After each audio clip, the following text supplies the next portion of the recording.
I forgot to say something. But just the way my next door neighbor, very nice Portuguese guy, okay? But then again, nowadays you don't even know who's nice and who is not, okay? And I'm gonna say this and you will understand why I'm saying this. He has for one of my other videos of the backyard. Actually, the day I was doing the dang thing, I think it was the name of the video, was um, putting that pipe together.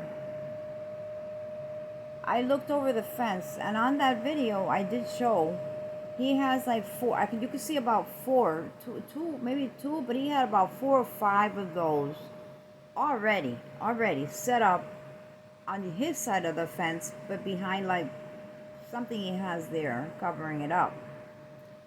But you can see that he has a couple of setups. He did tell me today. So check this out. I told him that's good for like emergency in case of anything would happen, like what's happening on the west and a lot of places in the south. It's an emergency water basis. If you don't have any water for the toilet, I was talking to him off camera, and like he said, he was taking it because they had given it to him. So I wasn't gonna say nothing about it. Like, well, I give it to him. What am I gonna do? I was thinking about if they're gonna take it out, I would empty it out, take it out to my brother because he would definitely need it up there. I would get around some kind of way. At least I can get water, but he can't. Okay, he can't. So, and that's like up in the mountains, and everything there's no signal. Remember I tell you guys, there's no phone signal, only WhatsApp, Messenger, and yes, it gives me my cameras, but I cannot make regular phone calls. Even he can't. I had to drive him 2 miles to make phone calls that he was expecting from his doctors. Some Zoom call because his appointments are in Queens. So a special taxi for the Medicaid that they gave him is the only thing he receives. So they pick him up and take him to doctor's appointments in New York. So I drove him 2 miles because one of those doctors was going to Zoom call him. So there's nothing around there. Nothing. You have to travel far. And he could barely even drive. So I figure, while I was up there, I'm looking around like, winter time is coming. I'll probably be up there for winter because he can't pull the snow blower. His wife, she's in another world, okay? And he's not going to have any help. So he can't do it. He cannot do it. He could barely move around. So I feel bad, I mean, it's just kicking my head, to see my brother like that. And when he was healthier than I was, a diesel truck driver. That's the one I mentioned, the diesel truck driver. He's used to making $4,000 a week. Now he's down to zero because he owns a little trailer home that needs, a lot of few repairs, and it's nothing he can do now. Until he did apply for Social Security.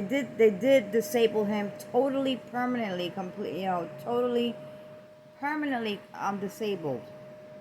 And then before I came, he did receive a letter that even though he was being represented by a attorney, the Social Security doctor was the one that saw him that day, and when he told him to lay, I think I said it on my previous video, to lay down on the stretcher, he was trying his best. He left out the house in pain. I was like, oh my goodness. But I could not go with him because that was a private vehicle that was taking him to the destination in Albany. So he could not lay down in one shot. So the doctor came and pushed him, and he grabbed onto the doctor and screamed.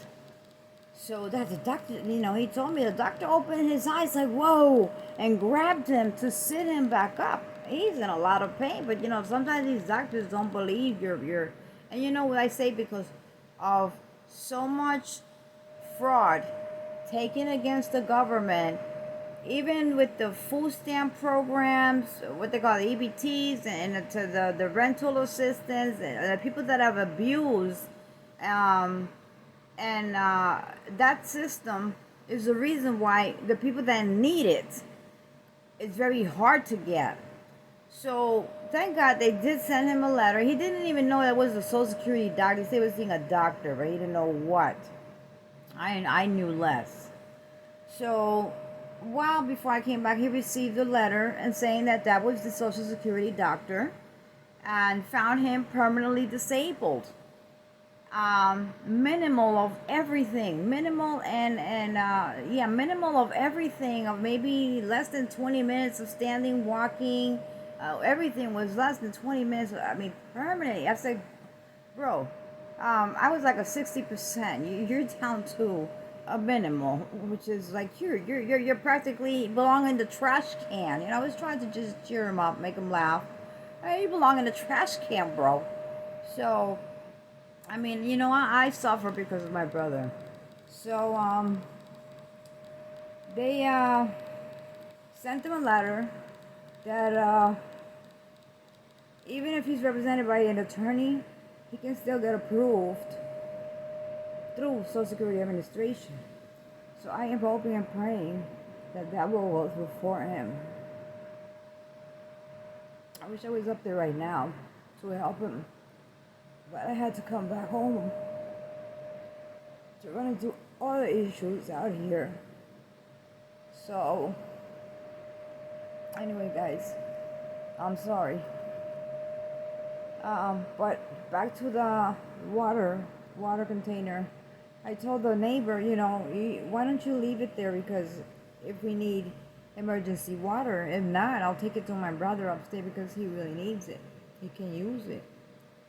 So he kind of did not want to bear. He said that, they had given it to him already.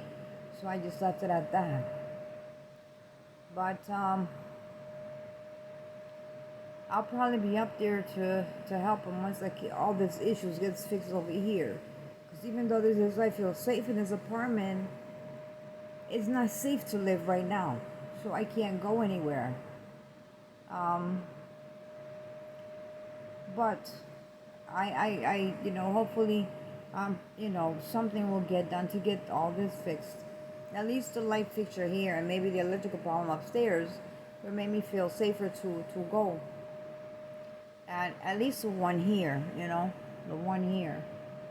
But, yeah, so as I was saying, sometimes you think people are nice, but they're not. Sometimes the one that smiled in your face will be the first one to stab you in the back. Okay? A nice neighbor like that, and I've talked about him. He's very nice people. And they have prepped so hard for the past 3 years. And we've spoken about it. And he emptied, okay? He turned on the faucet on the container to empty it, to throw it over the fence for him. I mean, you already have 4 or maybe more. Who knows? He has a back area of he has like an indoor, some kind of grill that goes up to the chimney real high, separated from the house. It's back area where he has stuff stored in there too. And it has cooking and heating. It's all fixed up. Well, so these people know a lot of stuff because they're out there from, Poland and Ukraine and Portugal.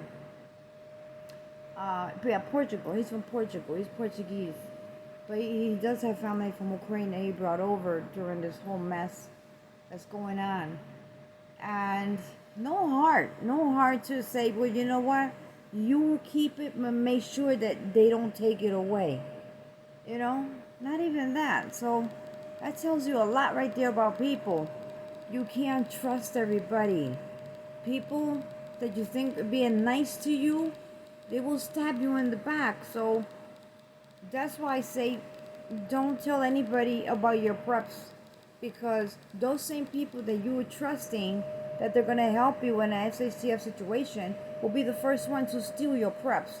I've seen a lot of videos saying that you have to make a community and join and this and that. Think twice, because little minor things that I've seen and I've heard and I've been told, and right in front of my eyes, this is not like the first incident, different incidents will be the first ones that will stab you in the back, okay? So be careful, guys, with your preps. If you're prepping for, let's say you have grandkids or children or whatnot that don't live with you, and you're preparing for people that don't believe in nothing, but you worry and concerned about them having a bite to eat, okay, go ahead and keep prepping, but keep it to yourself, because while you tell others that you're prepping, they're not going to prep because you are doing it. So they know that you have. You see where I'm getting to, guys? If you told someone else that you are prepping and you tell them to prep, but they don't want to listen, but they know you're doing it, they're not going to do it because they know. And if you're close to them, they know that you have. And if you're not close to them, they already know that you have. So they will come to you and you will have nothing, thinking about gathering a group of people for different this and different that. Be careful. If they're family and they're close to you and whatnot, I know you will help. I will help homeless people. I mean, I would do whatever, if I have to. But I will not tell anyone what I have. There's a point where you can help, and there's a point where you just have to let go for you to survive and your loved ones. So be careful, guys, okay? So I just wanted to just finish the video off with that. As far as the prepping, okay, for the preppers, van lifers, please start getting your stash together. Rent a storage if you have to, a cheap storage. Make it an outdoor storage. Don't make it an indoor storage unless you have everything put into bins that are not see-through, so that they cannot see what's in those bins. Then you can take it into a climate control storage, which that's what's on my mind. But then again, what happens if they have some kind of way to find out what's in there? That's another thing to think about. I don't know how they work. So think hard on that before you tell anyone, okay? Especially outsiders. Outsiders in a desperate situation will come after you. They don't care if you are the nicest person or not. They'll come after you, okay? So guys, I just wanted to put that into the video because I forgot that, and I will be back as soon as I can get my head together, get this situation taken care of, and this aching pain off, and be able to get back out there. I will be back on the channel, okay, guys? So thanks for watching, and don't forget to leave your thumbs up. Thank you so much, guys. Love you all.